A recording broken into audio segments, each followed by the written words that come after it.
ইনশাআল্লাহ আমরা রমজানের রোজা থেকে তাকওয়ার শিক্ষা গ্রহণ করব তো ইনশাআল্লাহ।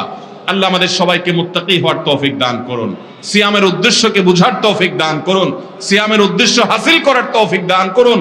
রমজান শেষে যেন আমি মুত্তাকি হতে পারি সেই তৌফিক আল্লাহ তাআলা দান করুন। রমজান মাস চলে গেছে, আপনি কোনো গুনাহ ছাড়তে পেরেছেন কিনা, কোনো বদঅভ্যাস ছাড়তে পেরেছেন কিনা, কোনো ভালো কাজ শুরু করতে পেরেছেন কিনা, এটা প্রমাণ করবে আপনার সিয়াম সাধনা সার্থক হয়েছে নাকি ব্যর্থ হয়েছে।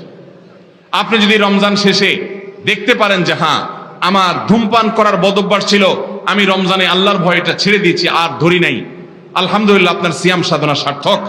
আমি রমজানে তওবা করেছি, হারাম সম্পর্কে আর যাব না, আমি রমজানে তওবা করেছি, হারাম উপার্জন আর করব না, এটা যদি আপনি ধরে রাখতে পারেন তাহলে আপনি সুধারণা করতে পারেন যে আমার রমজানের সিয়াম সাধনা সার্থক।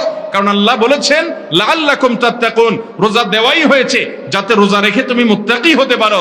রমজান শেষে আপনার তাকওয়া এটা উন্নতি হয়েছে কিনা, আপনি মুত্তাকি হিসাবে আগে বাড়তে পেরেছেন কিনা, এটি নির্ভর করবে আপনার রোজা, আপনার রমজান সার্থক হয়েছে কিনা।